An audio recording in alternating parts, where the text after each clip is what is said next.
Hi, Eddie Marcus here again, narrating the final chapter by Eddie Marcus, beginning part 4, What Would You Do? This is probably the last writing for a while. As you know, I'm on my way to jail today. I was supposed to have had a trial last Monday, the 8th, but the judge wasn't ready. Father, forgive them, for they know not what they do.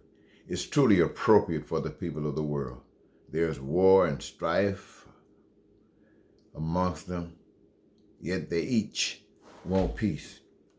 They each want the comforts of life, shelter, food, clothing, education, healthcare, employment, family time, recreation time, worship time, and the bills all paid. They want it so bad, they pray for it, they work for it, they steal for it, and they kill for it. They will do anything for it, but love for it. Jesus Christ taught us to love for it. As a social scientist, I have found that that's the only way each of our prayers can be answered. And for the past 22 years, I have done everything humanly possible to bring that message to the American public. And it's not been received at all. Maybe because I chose to be so much like you for the same reasons as you, to stay alive. We all have been so exploited that we are afraid to love. I sit here ready for the lawyer to call to let me know the time of the hearing, wishing I had someone to love just one more time. My wife is in the other room, feeling as that responsibility is not hers, since I gave up the normal way of life, which would have benefited us more. For a life we could have would we trusted God. Well, we used our faith and loved as Jesus taught us. She thinks it's impossible for people to do the right things. They will simply do their thing. As for me, I have a vision of paradise as if the world came to an end today. I would rather be found locked up somewhere in a dungeon for trying to show people a good God. A God who gives courage to stand up to other stuff, to be strong for the weak and smart for the dumb and ignorant, kind to those who go astray. There are many groups in America that do many good things. Well, just to help a situation out. But there are no groups or individuals that will commit to get rid of the problems. You see, there appears an unspoken law that says the ugly things of life must continue.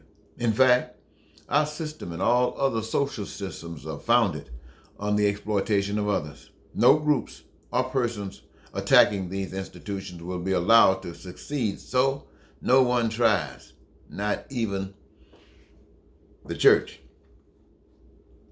I've made up my mind. No longer will I allow you, the people, or the system to force me to compete against my brothers and sisters and fathers and mothers for the same sustenance that each of us need, especially when we can cooperate and have everything we need and most of us want and desire. I feel so alone.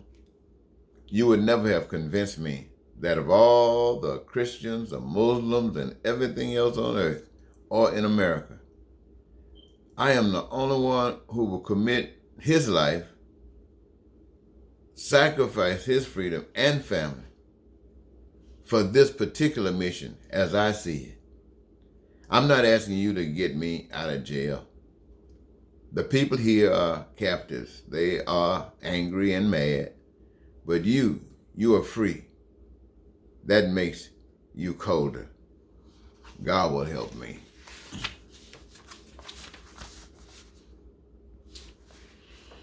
Trapped.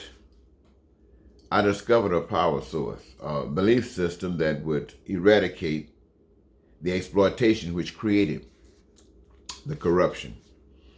Millions of America confess allegiance to this belief system. However, in the past 22 years, I haven't found one person, one group, one agency, nor one politician, not one faith, nor religion, or a church willing to act according to that confession.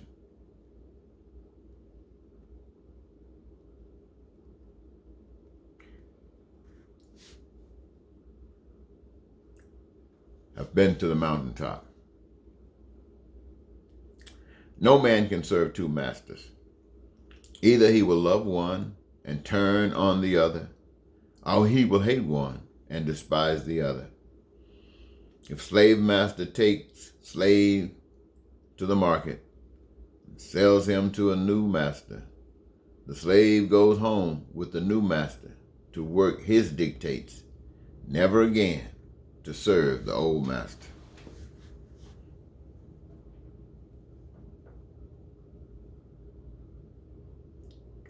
The slave and the old slave master is the status quo. Dog-eat-dog world. Those that are allowed to eat from the pie of life, food, clothing, education, housing, healthcare, and jobs, etc., each jump into the pie, trying to get more than the others, establishing who will be the most respected, most honored, most powerful. As a result, some end up elite, wealthy, rich, and powerful. Some are middle class, less materials and lesser respect. Some are poor or poverty-stricken, little or nothing, but they get no respect. The elite makes the laws take their status and convince the others to go along with them in a democracy. Yet everybody breaks the rules, the elite to get more and bigger, the middle class for the same reasons, and so do the poor. Everybody gets away with it sometime. The elite more than the others, but the poor always fill the jails. They can't pay for the legal arguments and loopholes, nor do they know the truth. If you go far enough out in the ocean, you will run into what is known as international waters. It is too far out and too costly for any one nation to try and control, and everyone needs its passageway to do business. Thus, it is free to everyone. It remains the property of the maker. It remains the property of the maker. Everyone needs and wants from the pie of life. Yet no one is able to produce any of the fruits in and of themselves. Each and every one requires something that someone else or something outside of themselves as individual persons must contribute. Thus, everything belongs to the maker, the only master, who creates people, each unique for a very unique participation in the purpose of life. Wow. These people don't take from the pie of life. They are its ingredient, and they know what they are to do in life, and they do it. As they do, the pie of life increases until there is not enough room to contain it. It overflows down through the streets and alleys, and it touches everybody in every city, town, state, and nation. The more it overflows, the more it grows. Those that are strong make up for the weak. Those that are intelligent make up for the ignorant. Those that are healthy make up for the infirmed. The status quo is blind and does not comprehend what it does, nor does it know what life is all about. It will imprison and kill to maintain that which it thinks it understands.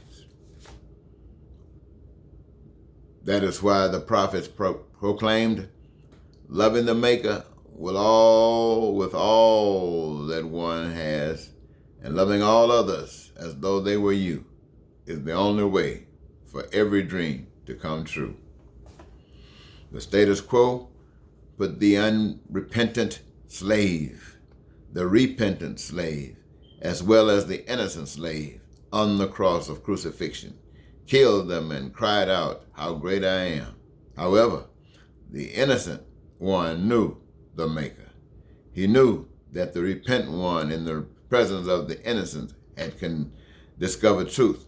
So they both journeyed to paradise, proclaiming how great thou art, leaving the status quo and the blind to deal with the antics of the dead. Everyone living on that planet today who is not about the business of knowing the Maker and being a symbol of light that others might know the truth is blind as the dead. For as often as you do it or allow it to be done unto the least of these, you do it unto the Maker. Only the blind would do it unto God. The only people that are excused are those that are giving up blindness for sight, death for life. Coming into the light is not good enough. You must get there, or you are blind still. So no one can boast about who's right or who's better. Everybody's blind and dead.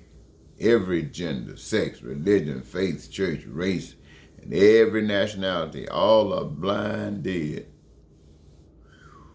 As spokesman for paradise on earth, I offer to all who seek sanctuary that if the Maker leaves us here, we may build as those with sight and life, energized by the Spirit from above, known as love. Our lives will cause others to see rather than their keeping them blind. Whoa. How long? Okay. I think I'll stop there. That's 11 minutes. I'll stop there. I'll start next time on January 2000, Oprah Winfrey.